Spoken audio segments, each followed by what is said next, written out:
ცარცის კლდეები.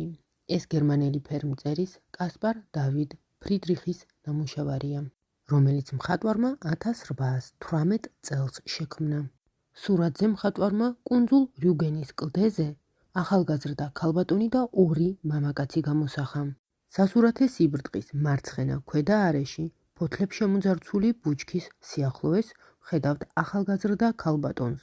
ვარაუდობენ, რომ მხატვარმა მისი მეუღლე გამოსახა. მის შემდეგ გამოსახულ მამაკაცს ხშირად კასპარ დავიდ ფრიდრიხთან აიდივებენ. მუხლებზე დაყრდნობილი მამაკაცი ხელით ბალახს ეჭიდება. მისი მზერა კი უფსკრულისკენაა მიმართული. ბალახს, რომელსაც მამაკაცი ეჭიდება, სიცოცხლის სიმბოლოდ მოიაზრებენ. მამაკაცი, რომელიც სასურათე სიბრტყის მარჯვენა არეში გამოსახა მხატვარმა, ხეს მიყრდნობილი ზღვას გაჰყურებს. ნათლად იკითხება ორი აფრიანი ნავის გამოსახულებაც. სიმბოლური დატვირთვა აქვთ ნამუშევარში გამოყენებულ ფერებს.